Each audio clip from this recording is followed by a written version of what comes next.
parte de una enseñanza que empezó el pastor hace 2 domingos atrás, que su título era Evidencias del Reino de Dios en un mundo sin fe. No sé si ustedes recuerdan esta enseñanza.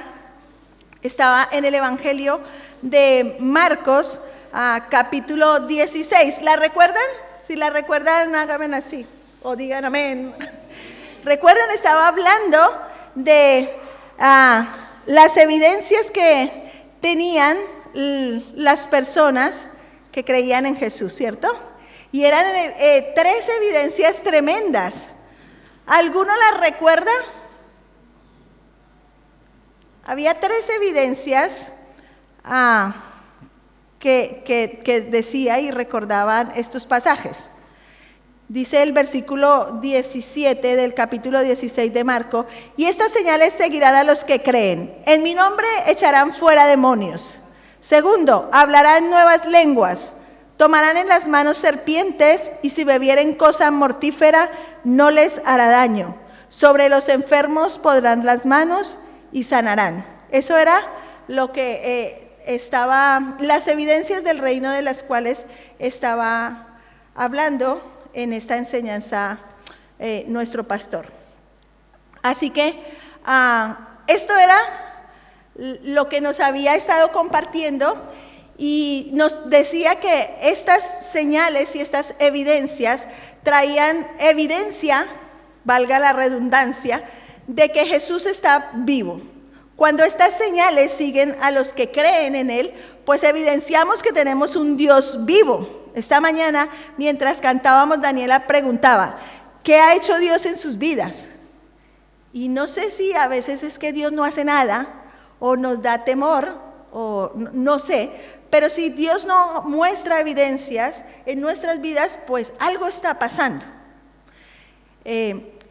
También nos enseñaba que estas evidencias tienen un peso histórico, que estas evidencias deben de tener continuidad en la iglesia del Señor, y que también tienen que mostrar el poder del Evangelio en nuestras vidas y por ende a los otros.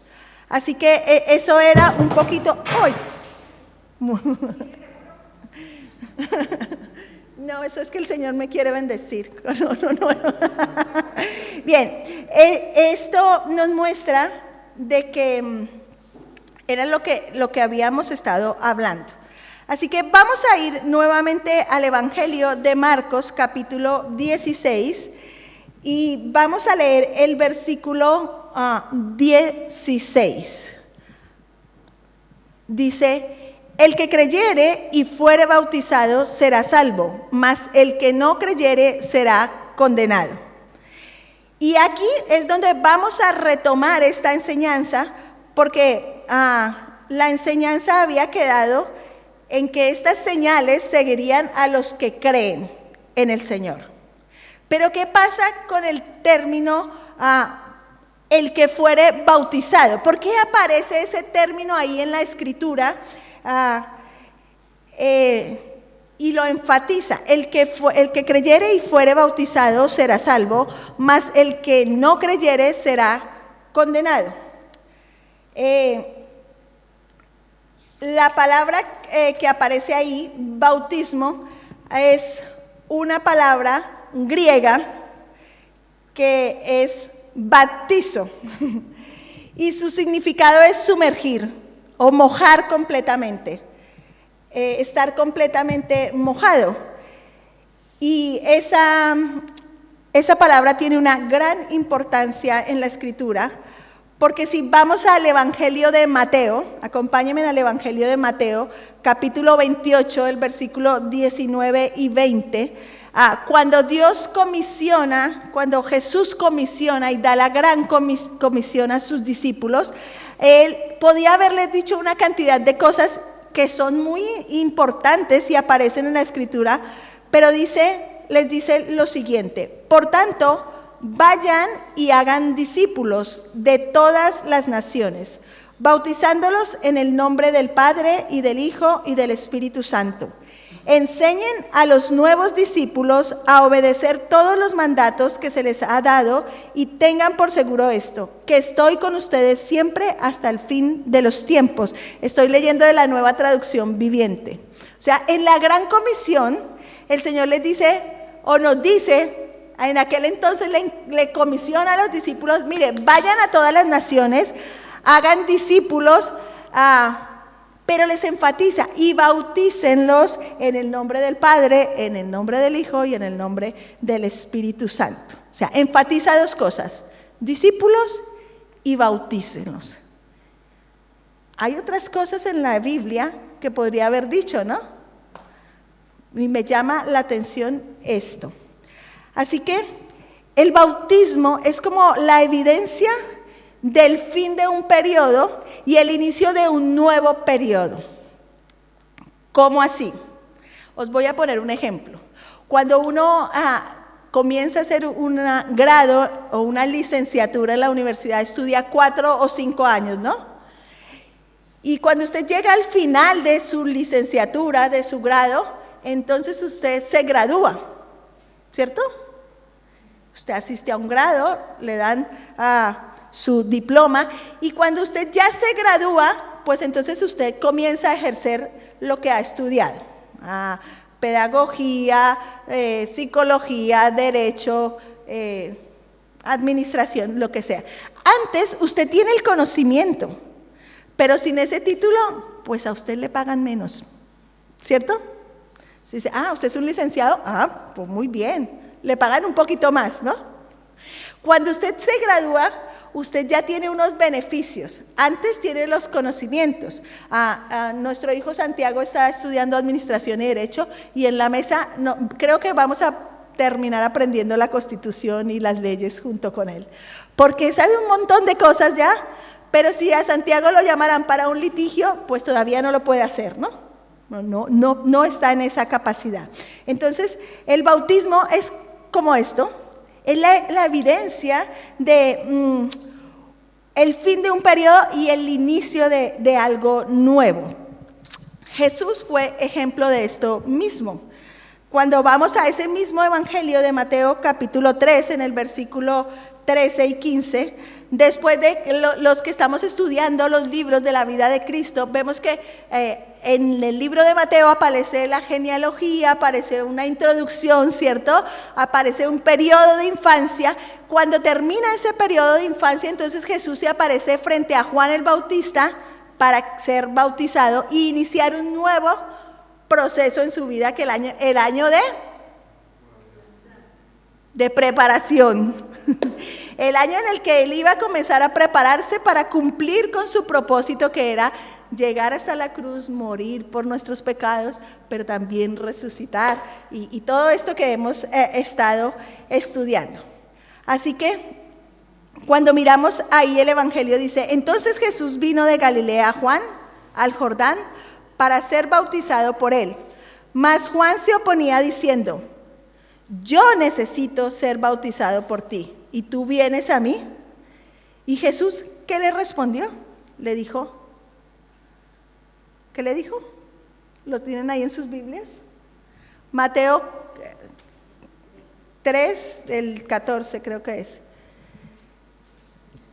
Jesús le respondió que era necesario que él pasase, se cumpliese la escritura, ¿no? Así debe hacerse porque tenemos que cumplir con todo lo que Dios exige. Entonces cuando Jesús le dice eso a Juan, dice, bueno, pues si hay que hacerlo, yo acepto lo que Dios dice, y él aceptó bautizarlo. Así que el bautismo, en primer lugar, es la evidencia externa de algo que ocurre en nuestras vidas internamente. Me hago entender en eso, ¿no? El bautismo es la evidencia externa de algo que ya ha ocurrido y que está ocurriendo en el interior de cada una de nuestras vidas. Por lo tanto, esta evidencia es que ya nosotros no somos los mismos. No somos los mismos.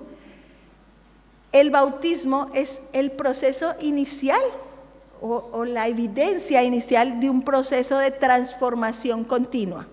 ¿Por qué hablamos del bautismo? Ustedes dirán, ay, pero es que si nosotros nos hemos bautizado hace tiempos y ahora usted va a venir aquí a hablarnos del bautismo. Pero no, es que el bautismo es el inicio de un proceso en nuestras vidas que tiene que continuar. Nuestras vidas tienen que ser transformadas continuamente. Por lo tanto, no es un mensaje que no nos viene a nosotros ni que no nos sirve para nuestras vidas. Nosotros tenemos que seguir en ese camino y en ese proceso de transformación. ¿Cómo se mide el crecimiento de una congregación? Quiero respuestas. ¿Cómo creen ustedes que se mide el crecimiento de una congregación local? A ver, por aquí, por aquí, por aquí. Por el conocimiento. Piedad dice por el conocimiento. Por el servicio. Está bien eso. ¿Por qué más se mide el crecimiento? Por la unidad. Pero ¿saben qué? Todas esas cosas son importantes y las vamos a tocar en esta mañana. Pero también el crecimiento de una comunidad local se mide por el número de personas bautizadas. Y si nuestra congregación, y lo vamos a hablar aquí bajito, se mide por eso, algo nos falta. No sé si usted había pensado esto. Así que, ¿por qué? Porque no es que vayamos a bautizar a gente porque sí, no. Es que el bautismo, recuerden que es la evidencia externa de algo que ya ha ocurrido en la vida de una persona. O sea, de un proceso de transformación, de entregar su vida a Cristo. Entonces, si no hay vidas transformadas, si no hay bautismos, no hay vidas transformadas. Y algo está pasando. El cuerpo de Cristo está enfermo. No sé si me están comprendiendo la magnitud de esto. Y a esto nos está llevando el Señor. Cuando nosotros bajamos a las aguas, entendemos lo que dice 2 de Corintios, capítulo 5, 17, que dice, en la nueva traducción viviente, me gusta esta traducción, me lo sé de memoria en la Reina Valera y estoy tratando de salirme de la Santa Reina Valera, como le llaman, pero porque es muy significativo. Mira, dice, esto significa que todo el que pertenece a Cristo se ha convertido en una persona nueva. La vida antigua ha pasado y en signos de admiración dice, una nueva vida ha comenzado. Entonces, si el Evangelio es el poder de Dios que transforma vidas y no tenemos nuevos bautismos, no hay nuevas personas que han nacido de nuevo. Eso me conmueve a mí muchísimo y me pone a pensar, ¿qué estamos haciendo como iglesia del Señor? Si realmente nuestra vida ha sido transformada, tenemos que tener algo que contar para que otros alcancen esa realidad. Tenemos que seguir dando evidencias en este mundo tan hostil que cada vez nos absorbe más. Cuando Luisa presidía el culto, nos hablaba y decía, yo te he visto lo que tú haces, he visto tu esfuerzo, he visto tu paciencia, he visto esto, he visto aquello, pero tengo algo contra ti, que has dejado tu primer amor. Nos hemos conformado. Así que vamos a seguir leyendo. Miren lo que aconteció ahí en Mateo 3, el versículo 16, 17, dice, después del bautismo, mientras Jesús salía del agua, los cielos se abrieron y vio al Espíritu de Dios que descendía sobre él en forma de paloma, y una voz dijo desde el cielo, este es mi Hijo muy amado, quien me da gran gozo. Para Jesús era necesario pasar por el bautismo para darnos ejemplo. Recuerden que la Escritura dice que Él vino y nos dio ejemplo de que era posible vivir en este estuchito que tenemos, que no le gusta para nada las cosas de Dios, porque esa es la realidad. No le gusta, tenemos que trabajar mucho para que nos gusten las cosas del Señor, para que nos conmuevan.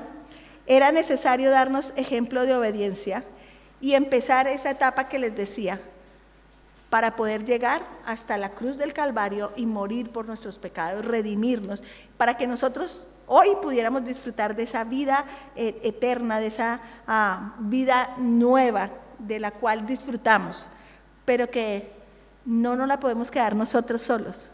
Hay muchos ahí fuera que la necesitan. Durante estas semanas he tenido la oportunidad de estar fuera y compartiendo con algunas otras personas en otro campo que nunca me imaginé hacer, y tú te das cuenta de la gran necesidad que hay fuera.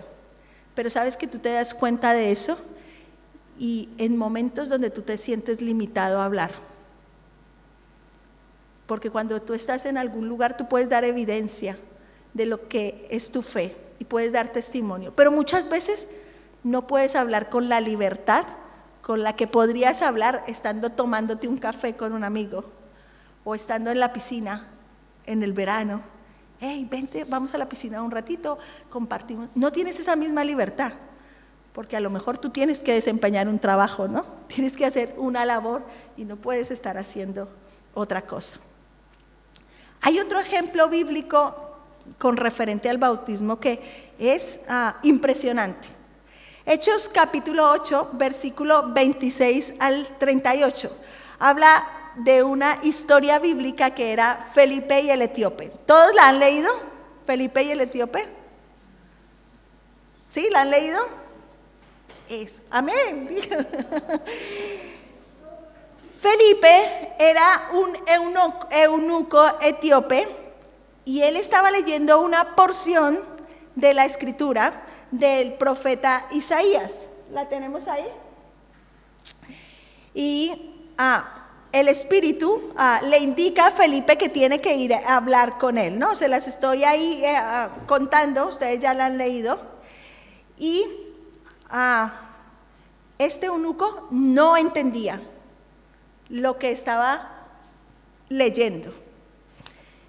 Y aquí quiero decir algo que me parece importante, y es que muchas veces nosotros podemos leer la Escritura, pero no tener revelación de ella. Por eso es que a veces nuestras vidas están así como secas. ¿Usted no ha sacado alguna vez un pastel de su envoltorio? Y cuando tú lo sacas está esponjosito, ¿cierto? Pero déjelo un poquito sin tapar entre la nevera. Entonces se endurece por los lados, ¿cierto? Y a lo mejor, aunque sigue teniendo el mismo sabor, pero se endurece. Y a veces nos pasa eso a nosotros. Leemos la Escritura, pero no tenemos revelación de la Escritura. Y eso era lo que le estaba pasando al etíope. Él estaba leyendo, pero no comprendía, no entendía qué era lo que estaba pasando. Pero fue cuando Felipe se acercó y le dio la explicación. O sea, vino una revelación sobre él. A veces esa revelación viene de parte de Dios cuando tú estás en tu devocional leyendo la Escritura y tú dices, comprendí esto como en un momento que tú dices, tantas veces he leído esto, pero nunca había tenido la revelación que tengo. Eso es el Espíritu Santo que nos da esa revelación. Pero muchas veces también Dios utiliza personas de carne y hueso para enseñarnos, para explicarnos esa revelación. Y esto fue lo que le aconteció al etíope. Por eso dice en nuestro pasaje base, Marcos 16, 17, dice, el que creyere y fuere bautizado. Aquí quiero hacer un inciso en este apartado, porque aunque el bautismo no es un requisito para ser salvo, en esto quiero hacer mucha inciso, no es un requisito para ser salvo. La Biblia sí me enseña y me muestra muchos pasajes que este es el orden de los eventos. Una persona cree y luego es bautizada. ¿Pero dónde vemos eso? En Hechos 2, capítulo 41, cuando Pedro proclama el mensaje, recuerdan después de que viene el Espíritu Santo sobre en el aposento alto, viene, todos son investidos con el Espíritu Santo, y dice que Pedro dio un sermón como nunca antes lo había dado. Lo tenemos ahí registrado en Hechos capítulo 2, y dice que luego las personas le decían, ¿y qué haremos ahora? Entonces dice que se arrepintieron y fueron bautizados. En el mismo libro de los Hechos, en capítulo 16, 14 y 15, aparece una mujer que se llamaba Lidia, que era vendedora de púrpura, que estaba así como a la orilla del mar, y esta fue la primera mujer, según los estudiosos de la Escritura y lo que la primera creyente en Europa, que fue con la que se fundó la iglesia en Filipos. Dice que ella creyó y fue bautizada. Así que vamos a regresar al etíope. Al recibir el etíope la revelación de lo que decía la palabra, él actuó inmediatamente. Yo creo que iban ahí en su carrito y entonces dice, él entendió que era lo que estaba hablando ahí y le dijo que qué le impedía el ser bautizado. ¿Y qué le contestó Felipe? ¿Crees de corazón? ¿Crees de todo corazón? Y el etíope dijo, sí. Pues paremos el carro y aquí hay un charquito, y se bautizó. Parece sencillo, ¿cierto? Porque ¿qué está evidenciándose? El poder de Dios a través de su palabra. Se está evidenciando el poder de Dios a través de su palabra. Así que el bautismo es un acto público en el cual cada uno de nosotros, hemos proclamado públicamente que somos seguidores de Cristo, ¿cierto? Porque claro, en la religión tradicional donde muchos de nosotros hemos nacido, nos han bautizado de pequeños, ¿cierto? Entonces claro, ahí no se podía oponer uno, ¿cierto? A lo mejor pegar un lloriqueo fuerte cuando le echaban el agüita, pero no se oponían, no nos podíamos oponer. Pero nosotros entendemos que el bautismo ya es mayores cuando nosotros tenemos plena conciencia de que realmente queremos seguir a Cristo, le entregamos nuestra vida a Cristo y hacemos un acto público de decir, hey, yo soy seguidor de Cristo y me identifico con su muerte y con su resurrección. Así que el bautismo no es solamente ese momento, que usted lo debe tener muy claro. Yo os confieso que sé que el mío fue en septiembre, pero no sé qué día, ni qué año todavía. Tendría yo 15 años cuando bajé a las aguas. Recuerdo que me bauticé junto con mi madre. Y me bautizó uno de los ancianos de la iglesia que se llama Víctor González, y no me acuerdo de nada más. Pero aparte de ser ese momento como tal, es un momento que me lleva a una etapa nueva cada día como creyente, porque yo tengo que estar transformado, ¿cierto? Cuando uno pasan los años, siempre pensamos en nuestros hijos, ¿no? Y pensamos, ay, a ver, ¿qué tal las notas este año para que pases a la siguiente clase, ¿no? Pero nosotros, como ya no estamos en ese proceso de evaluaciones así tan fuertes, pero sí que debiésemos evaluarnos en nuestra vida de relacionamiento con el Señor. ¿Tú eras el mismo hace un año? ¿Has crecido en el Señor? Porque esa nueva vida en Cristo, a la cual nosotros hemos hecho un acto público, tiene que verse evidenciada. ¿O será que sí?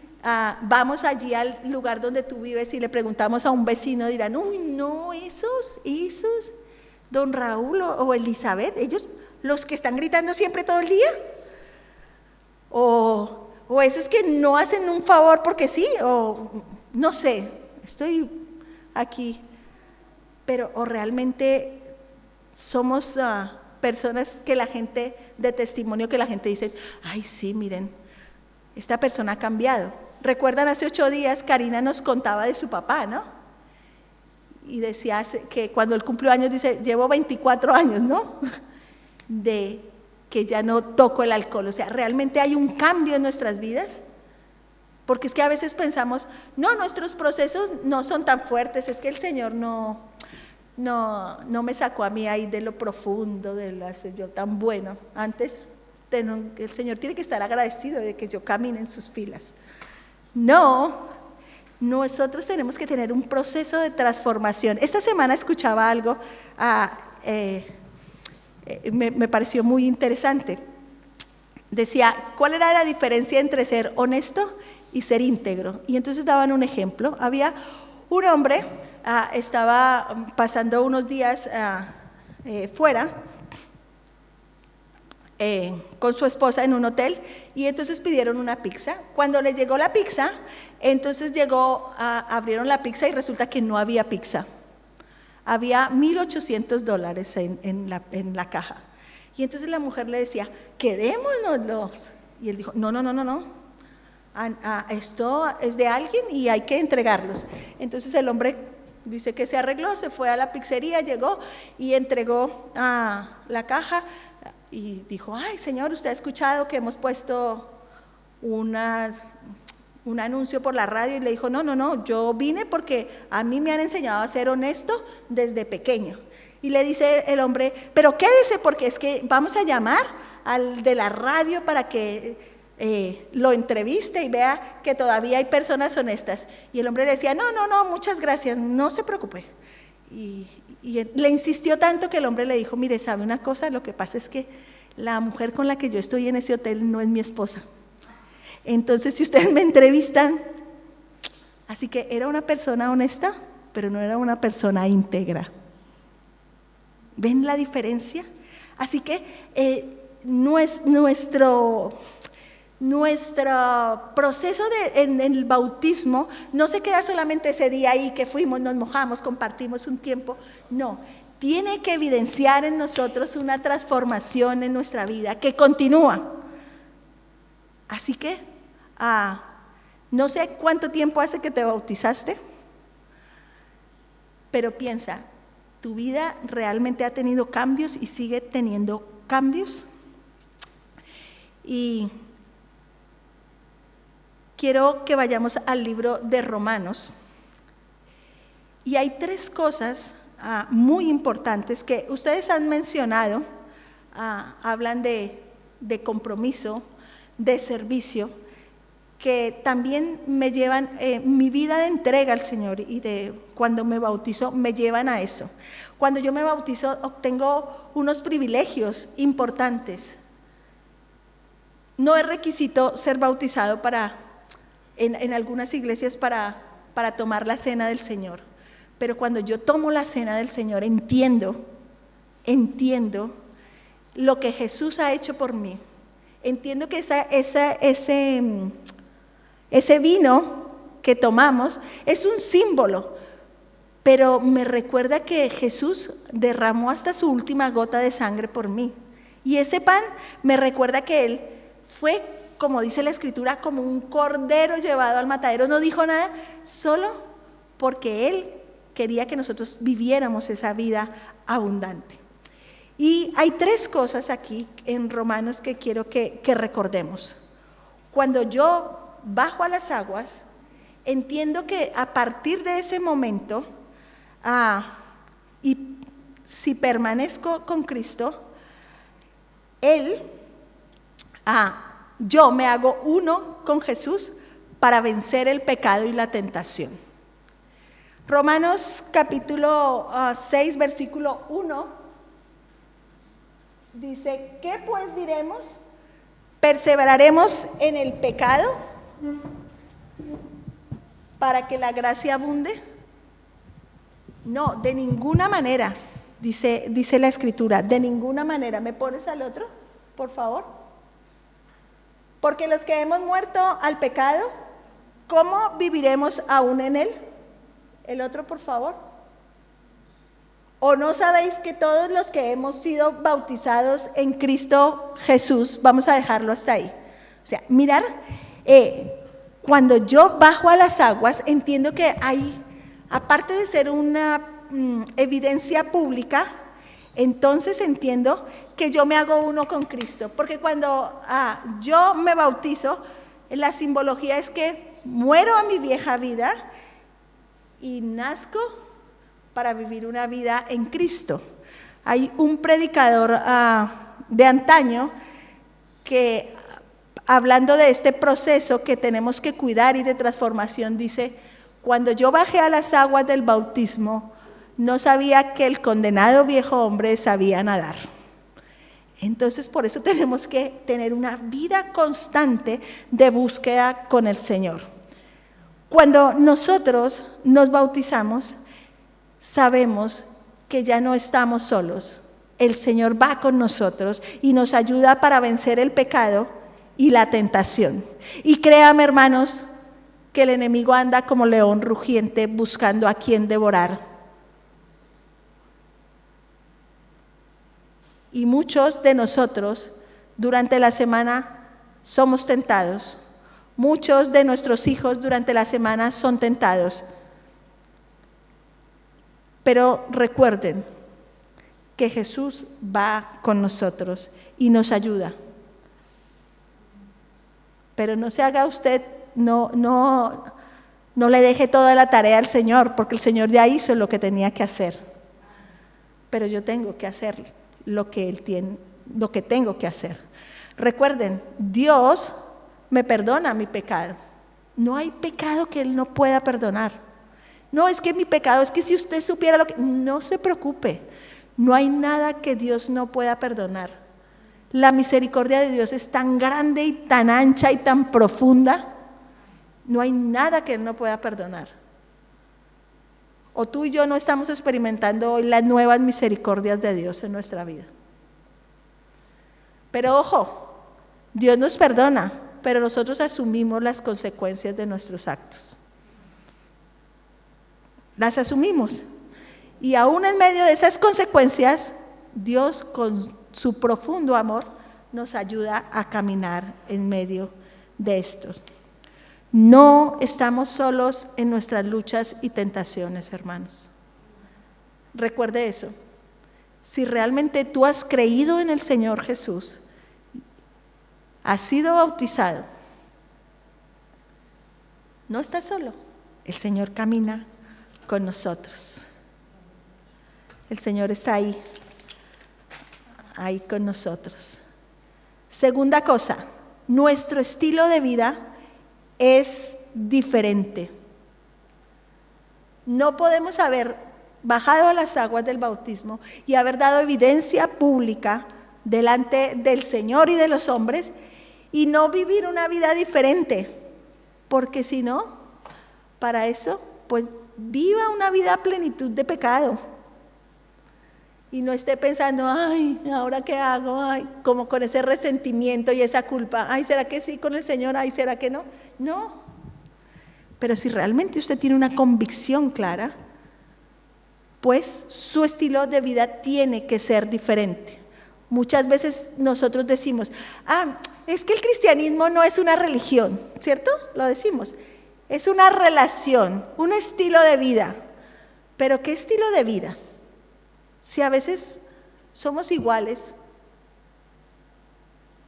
o a veces actuamos peor que los que no conocen al Señor.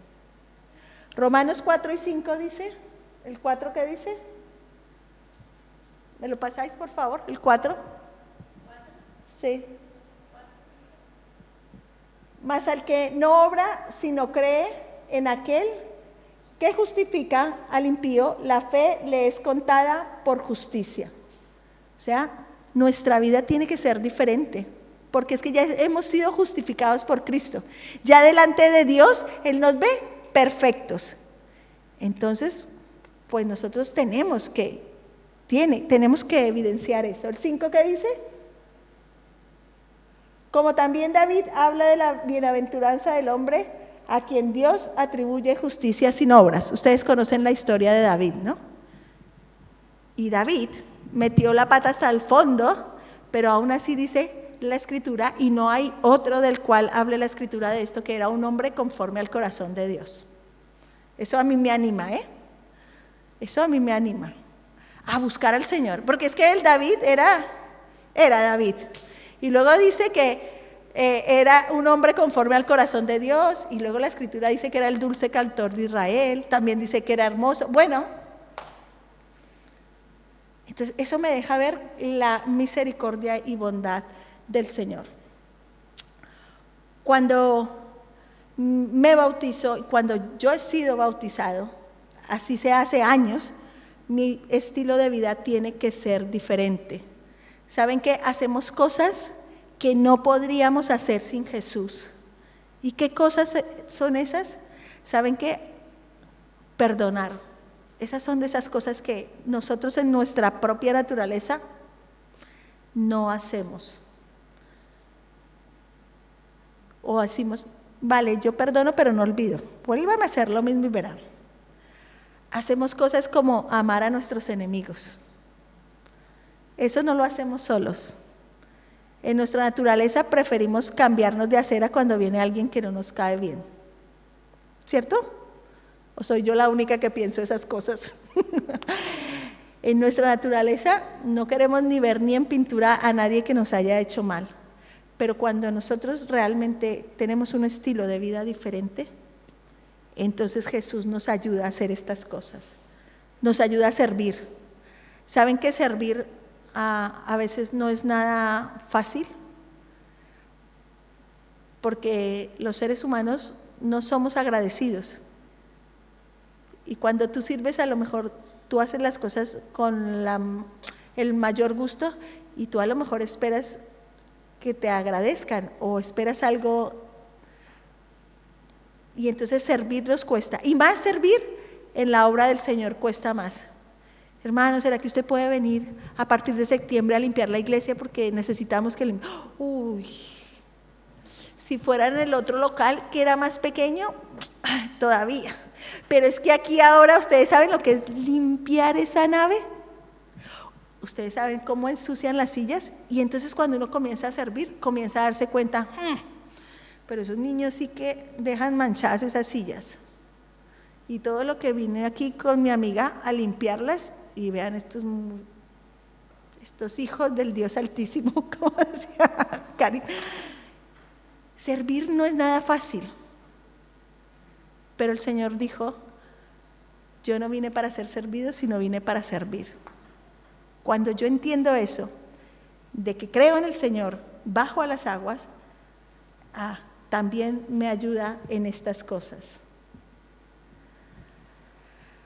Añadido a esto, hermanos, me encanta esto, hay unas evidencias claras del poder de Dios. Mirad, estas evidencias tienen que ver con que me equipa con cosas sobrenaturales, porque realmente nuestro Dios es sobrenatural, ¿cierto? Nuestro Dios es extraterrestre, no vive aquí. Me equipa con cosas sobrenaturales. Mira, me da a su espíritu. Mientras yo voy creciendo y mi vida siendo transformada, se evidencia en mí el fruto del espíritu, que es amor, ¿qué más? Gozo, paciencia, paz, benignidad, templanza, bondad, mansedumbre. O sea, me equipa con cosas.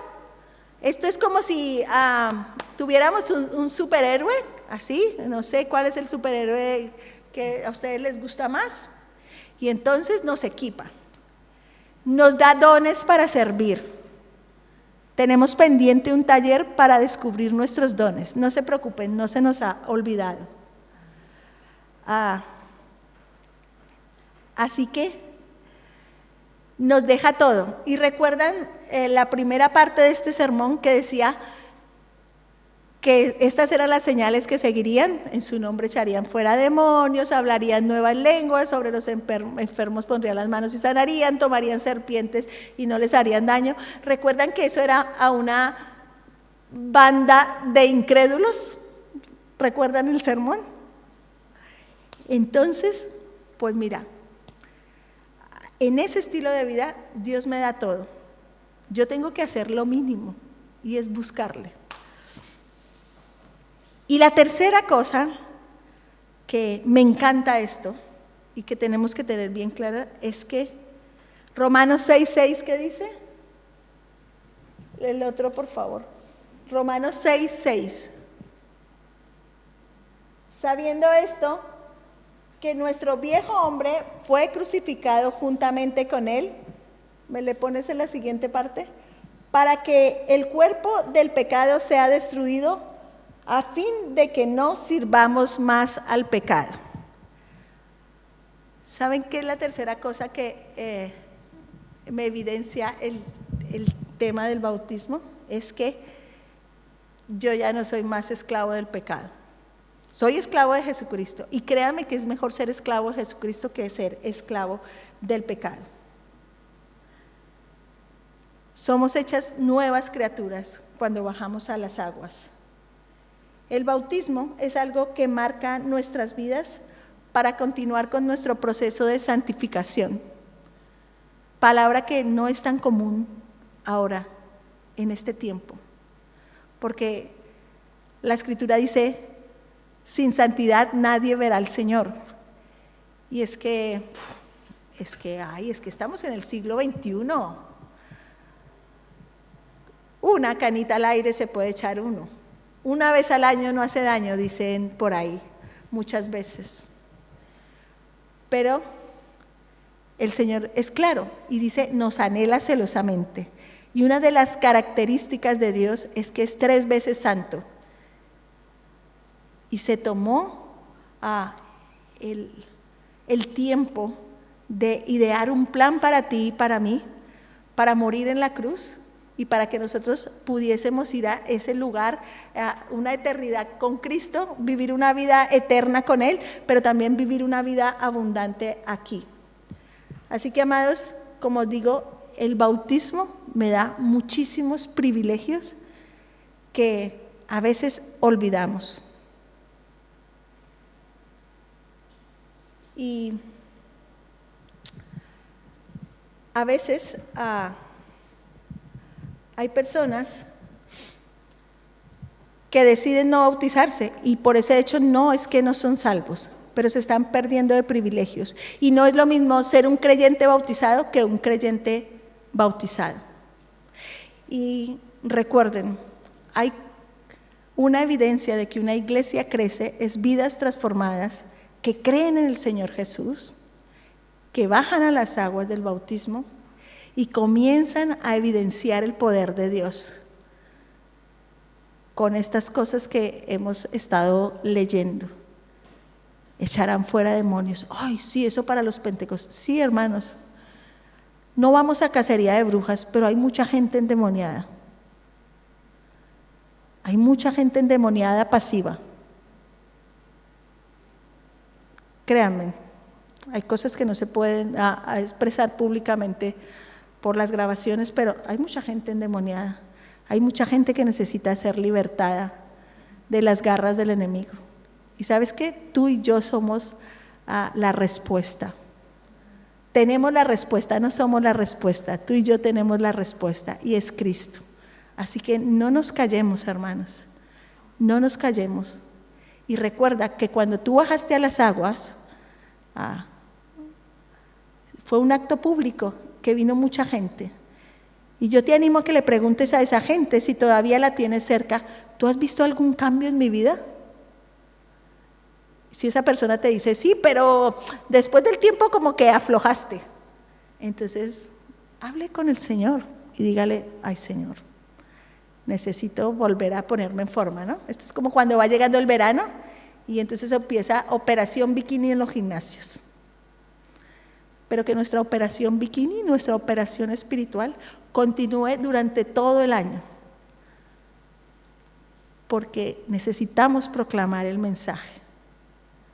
Hemos cantado, a mí, no sé si a usted le conmueve, pero hemos cantado: mi Dios es grande, mi Dios es fuerte, nadie es igual, nadie le hace frente. O sea, ¿usted sabe lo que está cantando? Cuando yo canto eso, es como si realmente entendemos eso, entonces salgamos a la calle y proclamemos el mensaje. Hemos cantado: si Dios va con nosotros, ¿quién pues contra nosotros? El 27 y el 31 tenemos una salida evangelística. Dios quiere que haya vidas transformadas, que tengan una revelación de la palabra, que entiendan que Jesús murió en la cruz por sus pecados, que entiendan que tienen que dar evidencia pública de esa salvación, que bajen a las aguas y que haya una iglesia que crezca. No para que digan: ay, mire cómo ha crecido allí la iglesia donde los hermanos de casa de oración. No. Es para arrebatar almas del infierno. Me encanta esa película de Hasta el último hombre, siempre se los digo. Ese hombre fue a la guerra sin una pistola, sin un fusil, pero bajó hasta gente de la tropa enemiga y lo salvó. Me encanta, y es una historia de la vida real. Así que, hermanos, recuerden, el creer me lleva a bautizarme, a una transformación continua en mi vida. No fue solamente un acto de antaño. Recordémoslo y pensemos y pongámonos una meta. Pidámosle al Señor: Señor, queremos arrebatar almas del infierno. Hasta el último hombre, aún en medio de la batalla. Y yo le reto y me reto a mí misma, a que de aquí a un año cada uno de nosotros por lo menos discipulemos a alguien y comencemos la gran comisión. Ir y predicar el evangelio, hacer discípulos, bautizándolos en el nombre del Padre y del Hijo. Y que a este tiempo de verano nosotros podamos decir: vamos a tener gente que baja las aguas, porque realmente ha creído en el Señor, porque realmente ha sido transformada. Y que el poder de Dios comience a evidenciarte, que podamos salir a la calle y que podamos orar por un enfermo y sea sanado, que haya personas endemoniadas liberadas, que la manifestación de su espíritu se vea aquí en nuestra iglesia con nuevas lenguas, con profecía, porque esas son las señales que deben de seguir a los que creen. Padre, te damos gracias por tu palabra, Señor, porque es como una espada de dos filos que penetra hasta partir a lo más profundo de nuestro ser, rompe las intenciones de nuestro corazón. Gracias, Señor, porque un día te acercaste, Señor, a nuestras vidas, nos diste una revelación profunda de tu palabra. Y, Señor, no fue ni por nosotros mismos, sino por tu Espíritu que nos invitó, Señor, a bajar a las aguas, Señor.